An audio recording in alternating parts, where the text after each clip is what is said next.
Hello students, in today's class we are going to discuss about your 18th chapter, the rights approach to the development. So the idea of the human rights. So like the idea of democracy, we all know that everyone should equal before the law, so everyone has the freedom. So like the idea of the democracy, in the same way the idea of the human rights are also gained and all over the world during the last 300 years.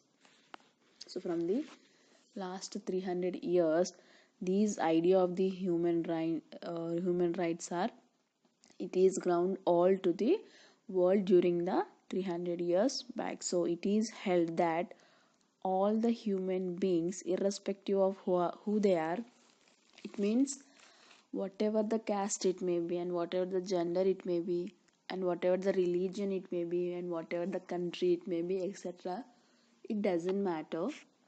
So all the human beings which are there, whether they may be from the different castes, and whether they may be different gender, whether they may be the different religion, and whether they are law abiding or like criminals, all the members, they have the certain basic rights which cannot be denied to them, which cannot be, we can't take from that right from them. So each and every person who are living, they have the right of human rights they have. So there are two aspects that they are very important in the context of the poverty. What is the right to dignified life and the right to liberty and freedom? So these are the two aspects which are uh, these two rights are very important in the context of the poverty. So that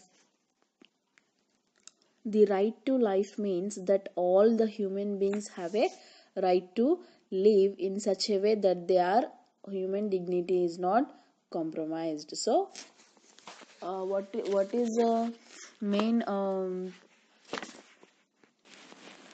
purpose of this right to life is that human beings have their right to live in such way how they want to live without compromised.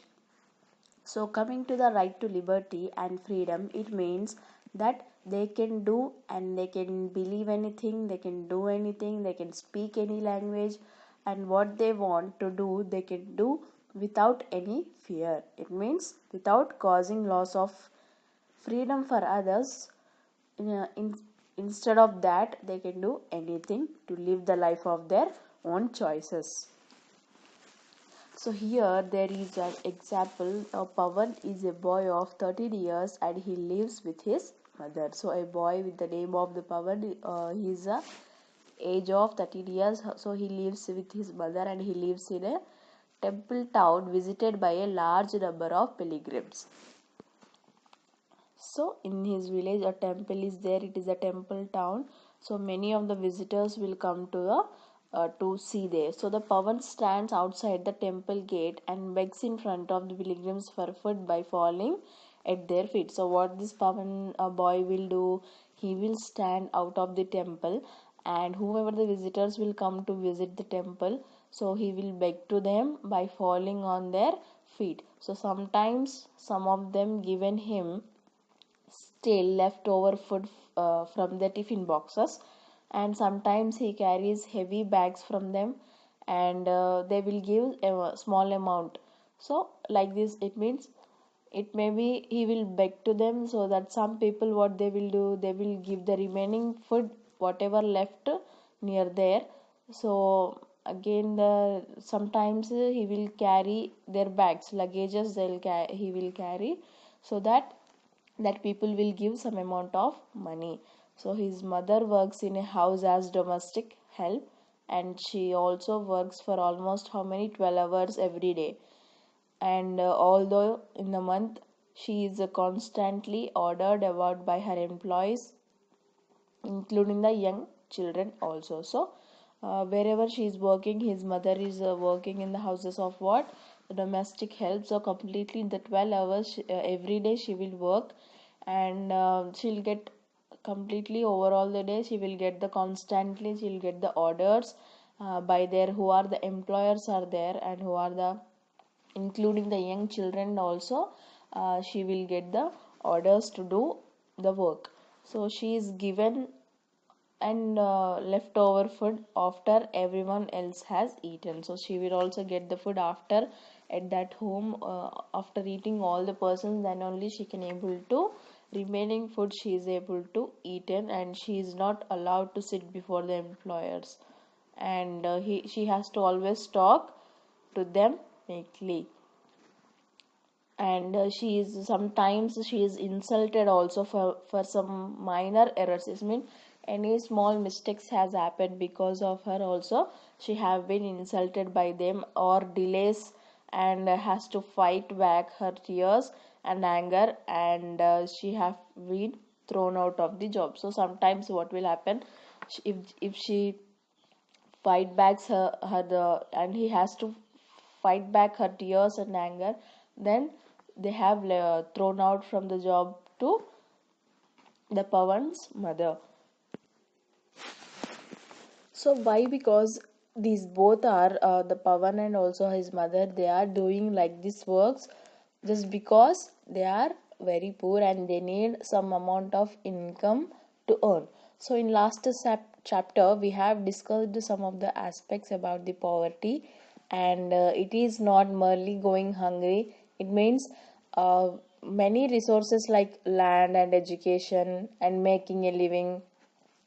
It means lack of employment and lack of basic needs of life and health services, education, food, etc., and lack of voices to be heard and ability to influence the formulation of policies and implementation of programs by the government. So about this we have seen in the last chapter. So that how can people rise about the poverty, and also how they can get the resources which they need, and how they will get the facilities which they needed to rise about the poverty. So this can happen only when the government will act on their behalf. If it is the government, it will help, it will support to these people, then they can get the benefits. So it is often believed that spending on the welfare of the poor is a charity, and the resources for there is a burden for the government. So it is true that the government will spend all the money in the name of welfare of the poor is charity, but it will not provide the resources for the poor people. So the government will feel burdened to provide the resources to the poor people. So however, when we recognize that it is the fundamental right of all people, then it becomes the primary duty of the government to ensure these rights. So when the people are thinking that they are losing their rights, so the government, their fundamental rights of all the people, then the government, it is the primary duty of that government to make sure that they should provide these rights. So further the resources spent on this will be sent not as a waste or as a charity, but if necessary, then the investment for the future of the country. So first of all, it is very important to pause all the laws with sanction that economic and welfare rights of all the people.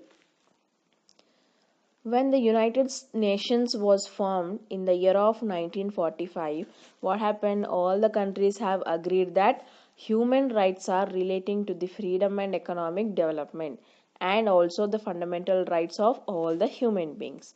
So all the countries have accepted this, and many countries guarantee the rights relating to the freedom, but not only the economic well-being like employment, fair wages, and right to access to education, health services, housing, and food. So in the year of 1993, once again all the countries again they have agreed that both kinds of rights are essential for each and every person who are living in the country. What do we mean about by this? When we say that people have a right to food, right to education, right to health, housing, employment, we mean that it is completely the duty of the government to provide these all the rights to the people. So the government should be legally, it has to make sure that all the citizens who are living in the country, they are not ensured that the people can go to court to enforce their rights.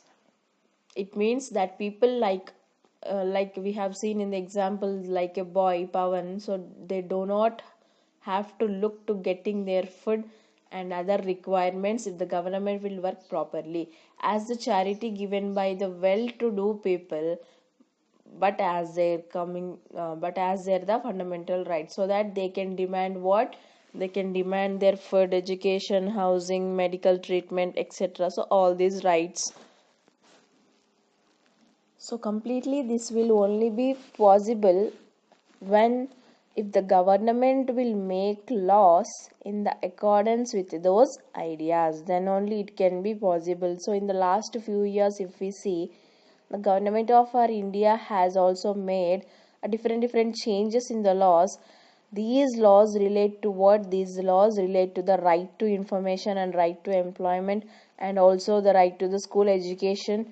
So these laws will make sure that food security for all is also under the preparation. So let us read about some of these laws in detail. Need for right to information to fight the corruption. So the government system is a very large and complex system. It is. So it is very difficult to ensure that the whatever the policies and programs are implementing properly or not. So programs which have been undertaken to benefit for the poor people and which are removing the poverty, they do not reach the needy, and also the they won't get the proper funds. The funds will be diverted in the middle only by the contractors and the all contractors, and in the villages by the representatives. So a major reason for this is what? The corruption.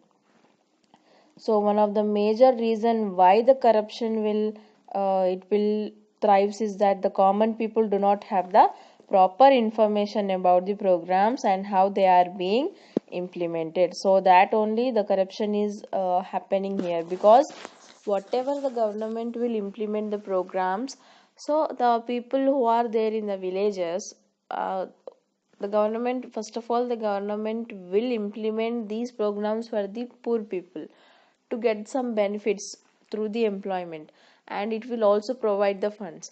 But the people doesn't have any idea about this. They doesn't know that what the program is implementing by the government. So that, because just the reason that people doesn't have idea about this, then in middle, what the other people, the funds and the benefits, it won't able to reach the poor people. Why? Because the funds will be diverted in the middle of the process only. So this is happening. Why? Because this is happening because of the reason of the corruption. The people doesn't have any way to verify how the money was spent by the government or local body institutions. So the people, it means that doesn't have any way, they won't able to go there and they won't able to check all the things what they have implemented. So the people doesn't have any process or any way to find out that how much amount of government has spent it and how much amount the local bodies have, institutions have spent it. So it was not possible to know that how a building contract was allotted, and the contractor by the municipality or a panchayat, or what quality of bricks and cement they have used, and how many labors they have spent it for the work, how much amount spent it for the work. So these information, it will not shared with the people. No, in the same way, the government institutions also, they won't share their information. And yet now it is in a democracy, it is the people's money only that are they are using for the welfare purposes, and therefore the people have the right to know how it is being used. Now every people have the right to know that what they can ask the officials and their representatives that what the work they have done and what the funds the government have sent it. So all the accounts they are able to ask, just because they have now they have the right to know. So it was assumed that the elected representatives are alone, they could ask about this complete information in the legislative houses, and they can check and verify the whether the funds are came to the people properly, or otherwise it has been gone to the corruption. So they can complete information in the legislative houses they can take care. The next topic is the how the movement began. So a group of people in Rajasthan, they have organized themselves under the banner of what? Mazdoor Kisan Shakti Sangathan. So it is MKSS. So they have demanded what? Information. So it has started where? In Rajasthan.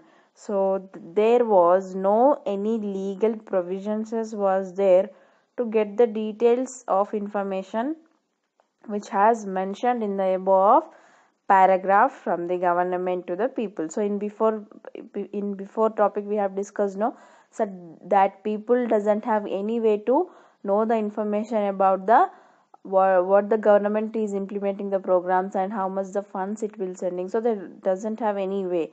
So that here the legal provisions, there was any no legal provisions to get the details of information which has mentioned in the above paragraph from the government to the people. So initially if we see, these documents are were collected with the help of whom? Officials, and the people will evaluated these documents through the public meetings. So as soon as the officials will start to, they will begin to resist the idea of the disclosing complete the information, and also they will lead to the people's movement with doing the rallies, marches, and for the next 3 years, so that people will demand that the information, and it was crucially to their own welfare.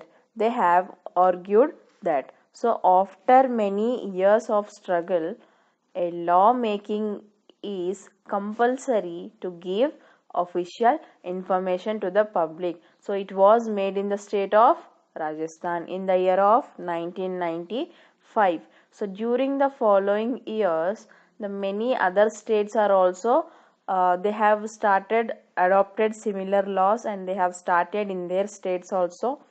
And at the national level, the Right to Information Act, it is nothing but RTI. So this Right to Information Act, or also the bill was passed by the parliament in the year of 2005. So today the right to information is recognized within the constitution. It is, and under it have the two fundamental rights, as what? The freedom of the expression and the right to life. These are the two fundamental rights which have been recognized in our constitution also. So in this way, the people can know about the complete information about the government schemes and programs through the Right to the Information Act. So in this way, in this class we have discussed that idea of the human rights, and also we have discussed about the need for the right to information to fight the corruption, and also the how the these movement has begun. So it has begun in the Rajasthan. So up to the this topic we have discussed in this chapter. So in next class we are going to discuss about the remaining chapters, like provisions under the RTI, and also some of the schemes like Jan Sunwai and the rights which are approached to improve the living conditions of the